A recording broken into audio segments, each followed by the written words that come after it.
Simple सी चीजें भाव दे दे, जब तक किसान खड़ा है तब तक हम जेनजी से हम लोग साथ में खड़े। भोपाल में कई दिनों तक चला किसानों का आंदोलन आखिरकार खत्म हो गया, लेकिन इस आंदोलन की सबसे बड़ी खासियत सिर्फ एमएसपी या खाद की मांग नहीं रही, बल्कि आंदोलन में बड़ी संख्या में युवाओं यानी जेनजी की एंट्री भी चर्चा का विषय बनी। हाथों में पोस्टर, अलग अलग स्लोगन, सोशल मीडिया के जरिए लाइव अपडेट्स और सरकार तक अपनी बात पहुंचाने का नया तरीका इस आंदोलन को पहले के किसान आंदोलनों से अलग बनाता नजर आया। सवाल ये भी उठ रहा है कि क्या जेनजी की बढ़ती मौजूदगी ने सरकार पर दबाव बनाया दिल्ली की तरह। दरअसल भोपाल की सड़कों पर इस बार सिर्फ किसान ही नहीं दिखाई दिए, बड़ी संख्या में कॉलेज के छात्र, युवा और सामाजिक संगठनों से जुड़े लोग भी आंदोलन में शामिल होने पहुंचे थे। किसी के हाथ में एमएसपी के समर्थन वाला पोस्टर था, तो कोई खाद वितरण की ई टोकन व्यवस्था के खिलाफ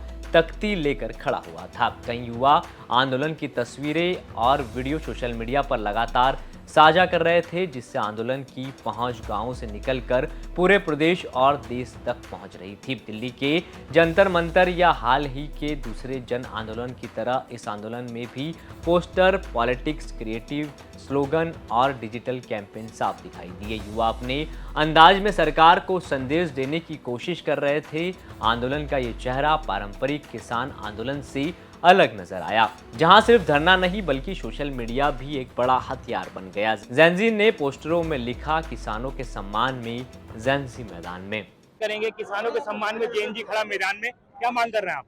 हम यही मांग कर रहे हैं कि जो किसान दिन रात खेत में मेहनत करता है और उसको जो भाव नहीं मिलेगा, जो सिंपल सी मांग है, आप भी समझ रहे हैं चीजें कि मूंग का भाव चाहिए उनको, जो कि देना चाहिए, सरकार नहीं दे रही है। कि कोई सरकार की किसान से दुश्मनी तो नहीं है, सिंपल सी चीजें भाव दे दे, जब तक किसान खड़ा है तब तक हम जेनजी से हम लोग साथ में खड़े। कहाँ से हो आप? मैं लोकल भोपाल का हूँ। सरकार ने तो कहा हम कमेटी बना रहे हैं, किसान अपना धरना प्रदर्शन समाप्त। नहीं, कौन सी कमेटी बना रहे हैं? सरकार आके कुछ बात ही नहीं कर रही है। सरकार जब मन होता है पुलिस वालों को भेज देती है, जवान को और किसान को सामने खड़ा कर देती है। अत्याचार अन्याय बढ़ता जा रहा है। जहां देश का प्रधानमंत्री कहता है किसानों की आय दोगुनी कर दूंगा, वहां किसानों की आत्महत्या की दर दोगुना कर दिया है। न किसानों को समय पे खाद मिल रहा है, न बीज मिल रहा है, न दाम मिल रहा है, न फसल खरीदी जा रही है। किसान के ऊपर इतना अत्याचार और अन्याय हो रहा है, उसके खिलाफ आज हम सरकार को सचेत करने और बताने आए हैं। राजनीतिक विश्लेषकों का मानना है कि जब किसी आंदोलन में युवाओं की भागीदारी बढ़ती है तो उसकी दक्षता और जन समर्थन दोनों बढ़ जाते हैं। हालांकि ये कहना कि सरकार सिर्फ इसी वजह से झुकी सही नहीं होगा। सरकार और संयुक्त किसान मोर्चा के बीच कई दौर की बातचीत हुई, किसानों का लगातार दबाव बना रहा और आखिरकार सरकार ने मूंग की एमएसपी खरीद बढ़ाने, ई टोकन व्यवस्था तत्काल रोकने और खरीद की तारीख बढ़ाने जैसे अहम फैसले लिए। यानी इस आंदोलन में दो तस्वीरें साथ साथ चली, एक तरफ किसानों की लंबी लड़ाई और उनकी मांगे, दूसरी तरफ जेनजी की सक्रिय भागीदारी जिसने आंदोलन को नई ऊर्जा और नई पहचान दी। युवाओं की मौजूदगी ने आंदोलन को डिजिटल स्पेस में भी मजबूत बनाया और इसे लगातार चर्चा में बनाए रखा और आखिरकार सरकार को पीछे हटना पड़ा। सरकार ने किसानों की मांगों को मानी, लेकिन 100% मूंग खरीदी की नहीं, केवल 60%। ई टोकन व्यवस्था को फिलहाल सरकार ने स्थगित कर दिया है। मूंग खरीदी के लिए स्लॉट बुकिंग 10 अगस्त तक होगी, वहीं खरीदी 20 अगस्त तक होगी।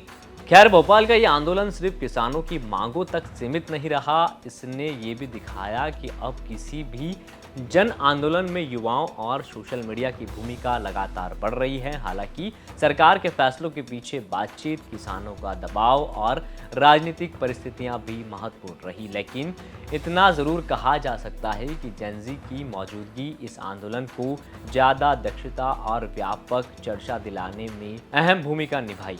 सरकार के आश्वासन के बाद किसान अपने घर लौट गए, लेकिन भोपाल का आंदोलन एक संदेश देकर गया कि अब खेत की लड़ाई सिर्फ खेत तक सीमित नहीं रही। सोशल मीडिया और युवाओं की भागीदारी उसे नई ताकत और नई पहचान भी अब देने लगी है। मध्य प्रदेश से जुड़ी तमाम खबरों के लिए आप देखते रहें।